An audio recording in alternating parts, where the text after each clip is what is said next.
नमस्ते दोस्तों, आपका वैल्यू एजुकेटर चैनल में स्वागत है, जहां आप सीखते हो स्टॉक मार्केट में निवेश करके आप कैसे पैसे बना सकते हो। तो मेरा नाम है शशांक और आज हम डिस्कस करेंगे Q1 2020 का जो रिजल्ट आया था HEG लिमिटेड का। इसके बारे में हम डिटेल में डिस्कस करेंगे।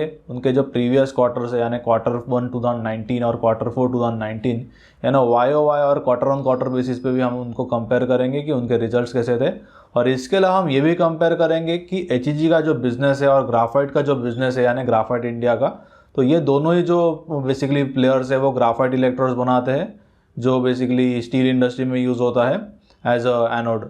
तो ये जो उनके प्रोडक्ट्स है इसके बारे में हम डिटेल में डिस्कस करेंगे और बाद में देखेंगे कि ये दोनों जो प्लेयर्स है उसमें से बेटर कौन है या हम कौन से प्लेयर में आगे जाके इन्वेस्ट कर सकते हैं, और इसके बारे में हम डिटेल में देखते हैं।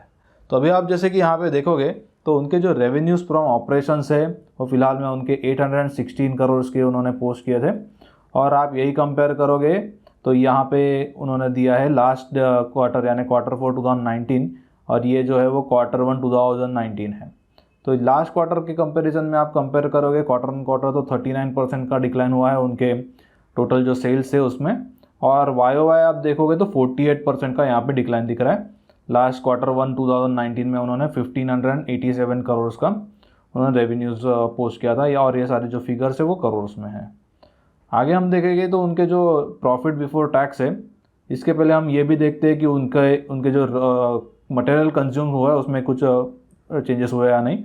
तो आप यहाँ पे देखोगे तो क्वार्टर बेसिस और ईयर ऑन ईयर बेसिस दोनों बेसिस पे आप देखोगे तो उनके जो मटेरियल कंज्यूम यानी जो रॉ मटेरियल उन्होंने यूज़ किए हैं उनके ये जो ग्राफाइट इलेक्ट्रोड्स बनाने के लिए, तो आप देखो तो काफ़ी यहाँ पे इंक्रीज़ हुआ है। तो मैंने आपको पहले भी बताया था ये जो रॉ मटेरियल होता है जो नीडल को इसको बोलते हैं, जो ग्राफाइट इलेक्ट्रोड बनाने के लिए यूज़ होता है, तो आप देखोगे तो जो उसका प्राइजेस है वो बेसिकली ऊपर चले गए या उसमें इंक्रीज़ हुआ है। और उनका जो फाइनल प्रोडक्ट है ग्राफाइट इलेक्ट्रोड, इनके जो प्राइजेस है वो बेसिकली डिक्लाइन हो गए या उसमें काफ़ी करेक्शन आ चुका है, और इसीलिए उनको दोनों साइड से उनके जो मार्जिन है वो काफ़ी कंप्रेस हो चुके हैं। और इसीलिए आप यहाँ पे देख सकते हो कि उनके रॉ मटेरियल की प्राइस एक्चुअली आप देखोगे तो बढ़ गई है, पर उनके जो नेट प्रॉफिट्स है या उनके जो प्रॉफिट बिफोर टैक्स है वो आप देखोगे जैसे कि उन्होंने अभी फ़िलहाल में 359 करोड़ 360 करोड़ के आसपास ये प्रॉफिट बिफोर जो टैक्स है वो पोस्ट किया था। और आप Q4 से कंपेयर करोगे तो ये लगभग 866 करोड़ का था, और वो पहले लास्ट ईयर में 176 करोड़ का था। यानी YOY यहाँ पे ऑलमोस्ट 70% का डिक्लाइन हुआ है और क्वार्टर 55% का डिक्लाइन हुआ है। वैसे नेट प्रॉफिट्स में भी आप देखोगे तो अभी फ़िलहाल में 234 करोड़ के उन्होंने नेट प्रॉफिट्स पोस्ट किया है, जो पहले 524 करोड़ के थे, और YOY देखोगे तो 770 करोड़ के थे। यानी यहाँ पर भी 70% का डिक्लाइन हुआ है और क्वार्टर 55% का डिक्लाइन हुआ है, और वही जो है वो रिफ्लेक्ट हुआ है EPS में।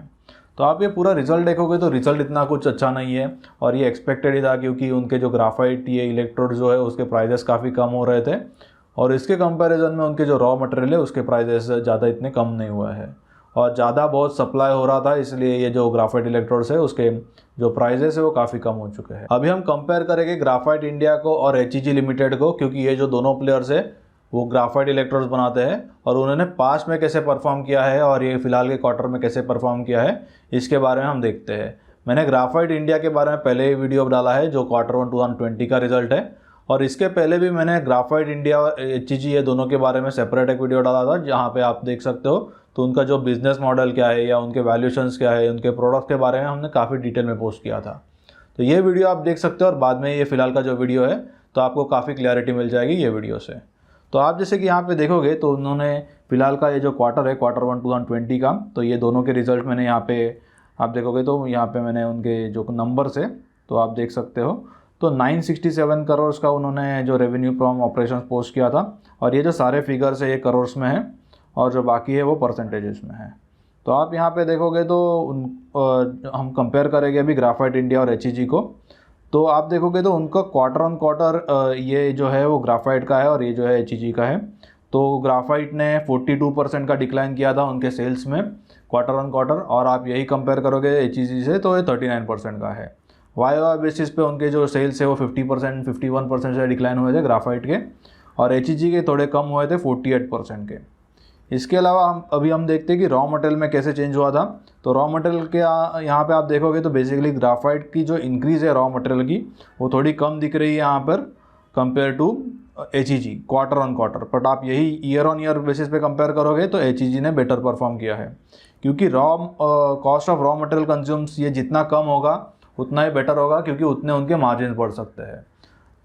उसके बाद में हम देखते हैं कि ईबिटा लेवल पे क्या परफॉर्म किया उन्होंने। आप ग्राफाइट इंडिया का ईबिटा देखोगे तो उन्होंने 62% का डिक्लाइन किया है क्वार्टर ऑन क्वार्टर, और YoY बेसिस पे 76% का डिक्लाइन है। और यही आप कंपेयर करोगे HEG में तो HEG का काफ़ी बेटर परफॉर्मेंस है, 53% है सिर्फ और 67% है compare to graphite. EBITDA margins पे भी आप देखोगे तो यहाँ पे उन्होंने 18.8% का डिक्लाइन किया है और 38.2% का डिक्लाइन उनका YoY है। ये जो मैंने नंबर्स मेंशन किए ये उनके जो है वो BPS लेवल पे है, तो 1880 और 3820 से डिक्लाइन हुआ है। यही आप HEG का कंपेयर करोगे तो उसमें जो डिक्लाइन है वो काफ़ी कम है कंपेयर टू ग्राफाइट। इसका मतलब उनका जो ईबिटा है वो काफ़ी अच्छा है। आप कंपेयर करोगे तो यहाँ पे भी देख सकते हो ईबिटा परसेंटेज आप देखोगे तो Q1 का भी 36.4% है ग्राफाइट का, और यही आप कंपेयर करोगे तो HEG का 47.2 है। सिमिलरली आप कंपेयर करोगे तो उनका लास्ट क्वार्टर में यानी Q4 2019 में 55.2 था और HEG का 75.3 था। और सेम ये जो है वो रिफ्लेक्ट हो जाएगा पैट बेसिस पे, यानी प्रॉफिट आफ्टर टैक्स और प्रॉफिट आफ्टर टैक्स के जो परसेंटेज है। तो आप दोनों को कंपेयर करोगे तो यहाँ पे आपको नंबर से तो ये दिखेगा कि उनके जो HEG का रिजल्ट है वो काफ़ी स्टेबल रिजल्ट है कंपेयर टू ग्राफाइट, क्योंकि उनके जो मार्जिन है उन्होंने वो मार्जिन फ़िलहाल तक प्रोटेक्ट किए हैं, और उनके जो सेल्स है सेल्स में भी आप देखोगे तो उन्होंने थोड़ा बेटर परफॉर्म किया है। और सेम आपको दिखेगा पैट लेवल के बेसिस पे यानी प्रॉफिट आफ्टर टैक्स ये लेवल के बेसिस पे, उनके ये लेवल पे बेसिस पे उनके जो मार्जिन है वो भी इंटैक्ट है। अभी हम कंपेयर करेंगे जो पिछले क्वार्टर से कुछ, यानी हम लोग 2018 देखेंगे, 2019 देखेंगे, और ये जो सभी साइकिल शुरू हुआ था उनका ग्राफाइट इलेक्ट्रोड्स का, तो उसके स्टार्ट में देखते हैं कि ये दोनों प्लेयर्स ने एक दूसरे से कंपेयर करेंगे और देखेंगे कैसे परफॉर्म किया था। तो जैसे कि आप यहाँ पे देख सकते हो कि मैंने HEG लिमिटेड और ग्राफाइट इंडिया ये जो दोनों स्टॉक्स है जो ग्राफाइट इलेक्ट्रोड्स बनाते हैं, जो बेसिकली स्टील इंडस्ट्री में यूज़ होता है, यानी जो इलेक्ट्रिक आर्क फर्नेस ये जो होता है उसमें स्टील प्रोड्यूस करने के लिए या स्टील प्रोडक्शन के लिए जो इलेक्ट्रोड का पार्ट होता है वहाँ पे ग्राफाइट इंडिया और HEG ये दोनों है वो उनके जो इलेक्ट्रोड्स है वो बनाते हैं। अभी हम देखते हैं कि उनका जो ईबिटा लेवल पे या ईबिटा मार्जिन्स पे 2018 से कंपेयर करेंगे Q1 से, क्योंकि जब भी आप देखोगे तो 2018 में जस्ट जो साइकिल था वो जस्ट शुरू हुआ था। बेसिकली 2018 के Q2 से यह जो साइकिल है वो शुरू हुआ था। तो आप यहाँ पे देखोगे तो उनके जो ईबिटा था पहले तो सिर्फ 24 करोड़ का था और वो डायरेक्टली जंप होके 192 करोड़ हो गया, ये HEG लिमिटेड का है।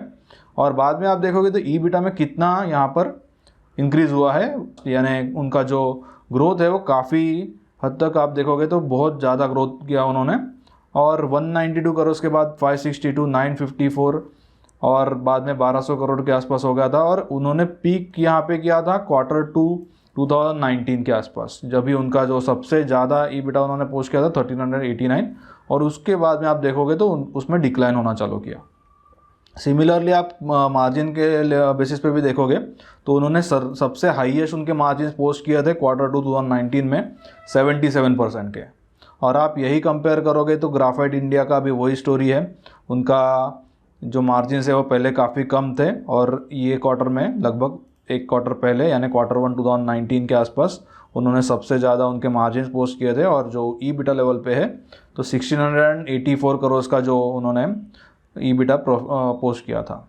इसके अलावा ये जो फिगर्स है वो पैट बेसिस पे है, तो वो जो ईबिटा का जो नंबर्स होगा वो यहाँ पे रिफ्लेक्ट हो जाएगा और वही ट्रेंड आपको यहाँ पर भी दिखेगा। तो यहाँ पे क्या हुआ था, बेसिकली जब भी चाइना का प्रोडक्शन उन्होंने जो ब्लू स्काई पॉलिसी लाई थी, तो ये पॉलिसी के तहत जब भी उनको पोल्यूशन का काफ़ी कंट्रोल करना था तो तभी उन्होंने स्टील इंडस्ट्रीज जो होता है उसमें भी काफ़ी जो उनके प्लांट्स है वो बंद कर दिए थे, और जो ग्राफाइट इलेक्ट्रोड चाइना में प्रोड्यूस होता है उसमें भी काफ़ी रिडक्शन आ गया था। और इसीलिए ये जो दोनों प्लेयर्स है ग्राफाइट इंडिया और HEG, उनको काफ़ी ये जो सिचुएशन है चाइना से इसीलिए उनको काफ़ी एडवांटेज मिल गया। और आप देखोगे तो उनके जो ईबिटा था जो पहले 24 करोड़ का था वो 1389 करोड़ का हो गया था HEG के केस में।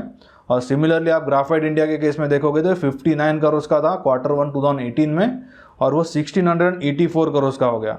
तो यानी आप देख सकते हो कि कितना इंक्रीज़ हो गया है उनके टोटल प्रॉफिट्स और टोटल ईबिटा में। सिमिलरली आप देखोगे तो उनके ईबिटा मार्जिन जनरली होते थे 10 to 15% के आसपास, और वो बढ़ के 75% के हो गए थे। और मैंने लगभग मुझे लगता है 3 या 4 महीने पहले एक वीडियो डाला था जहाँ पे मैंने आपको एक्सप्लेन किया था डिटेल में HEG और ग्राफाइट इंडिया का क्या बिजनेस मॉडल है और आगे क्या हो सकता है।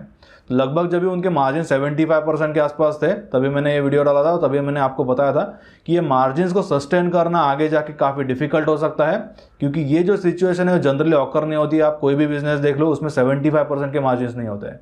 और ये जो बिज़नेस है बेसिकली वो कमोडिटी बेस्ड बिजनेस है, इसमें पूरा साइकिल पे जो बिज़नेस है वो चलते हैं। तो ये जब भी 75% के मार्जिन थे मुझे लगता है वो पीक था, और तभी मैंने आपको इंडिकेशन दिया था कि ये जो स्टॉक्स है वो मुझे कोई ज़्यादा इंटरेस्ट नहीं है स्टॉक को बाय करने में, और आगे जाके उनके जो मार्जिन है वो आगे जाके कभी कम हो सकता है।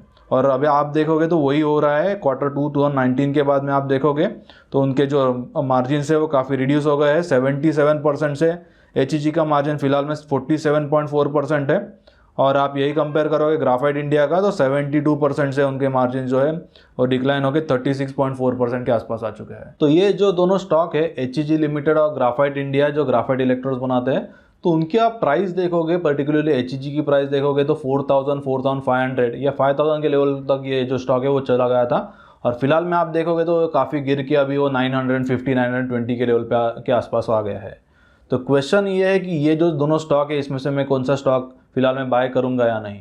तो इसके पहले हमें थोड़ा मैनेजमेंट के बारे में डिस्कस करना चाहिए। तो जनरली क्या होता है कि मैनेजमेंट को कुछ कमीशंस मिलते हैं उनके अकॉर्डिंगली जो उनके जो प्रॉफिट पोस्ट करते हैं। जनरल लिमिट 10% का है टोटल उनके नेट प्रॉफिट्स का। तो क्या हो गया, तो आप देखोगे HEG के केस में बेसिकली उनके जो इतने प्रॉफिट्स बढ़े हैं उतना जो मैनेजमेंट का सैलरी है वो उतना ज़्यादा बढ़ा है। ये एक्चुअली अकॉर्डिंग टू रूल है, बट मुझे ये जो चीज़ें इतनी पसंद नहीं है, क्योंकि मुझे ऐसे प्रमोटर्स पसंद है कि वो बेसिकली बिजनेस में फोकस करे।